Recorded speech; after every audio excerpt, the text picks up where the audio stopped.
poem Stopping by Woods on a Snowy Evening by the great American poet Robert Frost. So, this poem is about a man who has been standing in the woods, lost in the nature of the snowy woods, and he is also torn between two choices either to stand there and admire the beauty of the nature or to just head on to his home to perform his duties. If you see here, the Robert Frost has written the poem in four stanzas, and each stanza has four lines. Now let's see about the poet. Robert Frost was born in 1874 and he died in the year 1968. This poem, Stopping by Woods, is a naturalistic poem and is being considered one of the best poems in the 20th century. And he's been awarded 4 Pulitzer Prizes for his poetry, and he was also one of the special guests in the former President John F. Kennedy's inauguration. If you see all his poems, it will be more or less related to nature. So he became the poetic force and he was the unofficial poet laureate of United States. Now let's move into the poem. Now if you see in the first stanza, it's given as whose woods these are, I think I know. So the poet is wondering to whom does this beautiful woods belong to?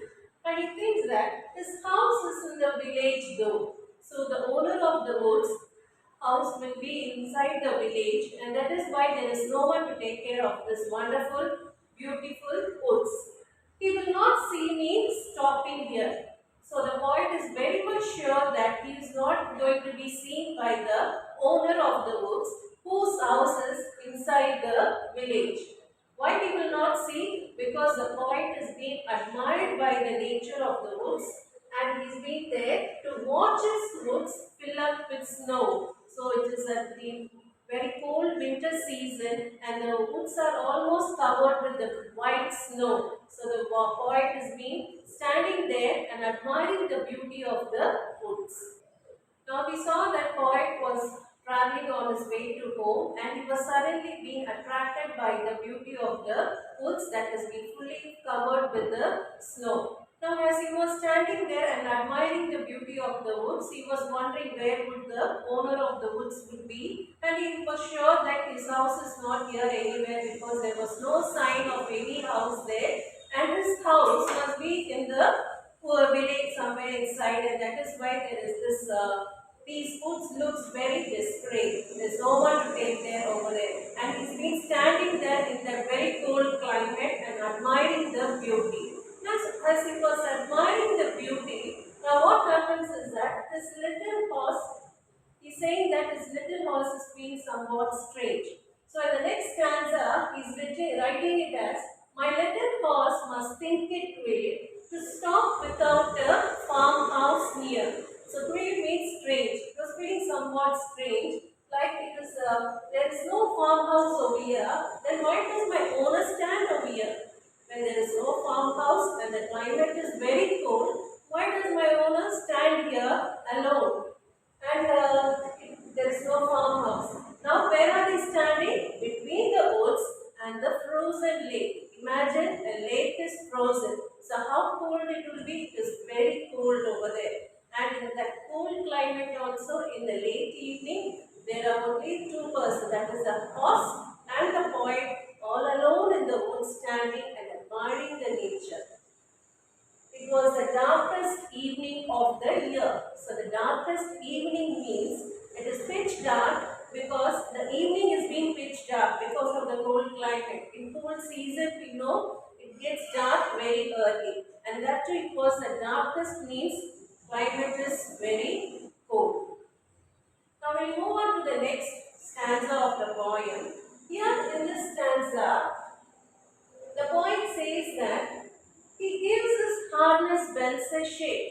Who gives the harness bells a shake? The horse. The horse which is there with him is giving a shake for this harness bells. Harness bells means we tie a bell around the pet animal. So that is the harness bells. Now why is that horse shaking the bell? It's a kind of asking a question to the poet to ask if there is some mistake. So it is asking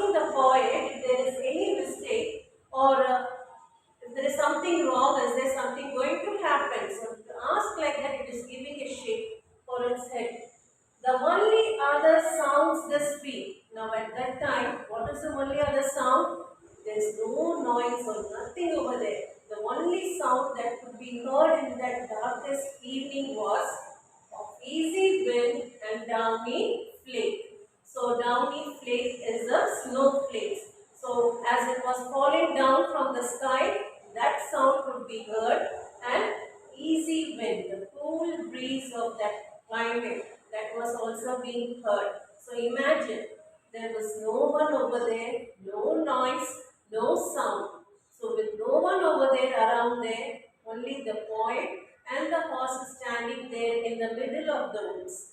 And the poet is being completely lost in the beauty of the woods. So he is admiring, as I told you earlier, he is a poet, naturalistic poet. Most of his poems are being associated with nature. So he always associates the materialistic world with the way of man lives. So that is why he mentions here, there is no one over there. Our only sound that you could hear was the gentle breeze and the snowflakes falling down on the ground. Now let's see the last stanza of the poem. This last stanza is the most highlighting stanzas or the highlighting lines that gives a major importance to the poem. So this last stanza, these four lines of the stanza has been used as a beautiful quotes by many great world personalities, speeches.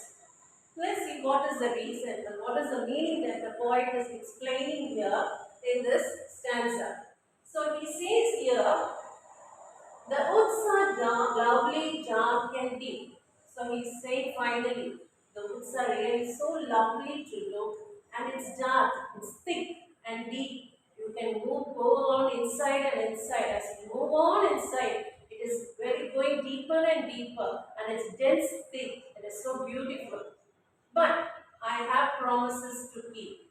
So here he explains that he's torn between two choices, either to go inside the forest and admire the beauty, or what else he has, that is there in the next line, and miles to go before I sleep, and miles to go before I sleep. Now, what does this line mean? And miles to go. So, he's telling, I cannot go inside now, inside this beautiful wood and admire the beauty. I want to do it, but what do I have? I have promises. I have given up my promises. So, I have to complete or fulfill those promises. Before what? Before I sleep. Now, sleep here refers to death.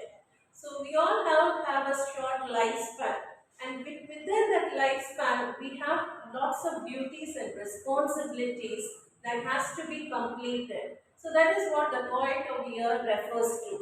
And miles to go before I sleep. He stresses that, and that is why that line has been repeated twice. So he says the woods are lovely, dark and deep, but I cannot just stand there and admire the beauty or the dense forest, and I cannot go deep inside it also, because I have given many promises in my life, which means that I have many duties and responsibilities to keep it up or to be fulfilled before, miles to go before I sleep. So before my death, I have to complete all these work. So saying this, he completes this beautiful piece of work. So stopping by woods on a snowy evening is just not a point that can be just written like to enjoy the beauty of nature, but it also gives us the importance like in this world we are being overawed by many things, world, materialist things of this world. But we cannot just keep on enjoying all the materialist things in this world, because we have many works on our duties or responsibilities that we have been given, and that has to be completed and fulfilled in a correct way. So that is where the poet says like, and miles to go before I sleep. Now let's see the poetic device of this poem. Now in the first stanza, let's see the rhyming words. The rhyming words are no, though, snow. Now in the second stanza, quay, near, and year. The third stanza, shake, mistake, and flake. In the last stanza, all the four words are rhyming words: deep, keep, sleep, sleep. Now let's see the rhyming scheme of this poem. So this poem, as I told you, has four stanzas. So we are going to see the rhyming scheme for each stanzas. The first stanza, it's A, B, and A. No, though, here, snow. Now if you see in the second stanza, again you have a different sound. So it comes as we, near, lake, year. The third stanza, shake, mistake, sweep, flake. In the last stanza, you can see that all the lines ends with the same sound. So it's deep, keep, sleep. It has the same pattern of rhyming scheme is there in the last stanza. Now let's see the alliterated words.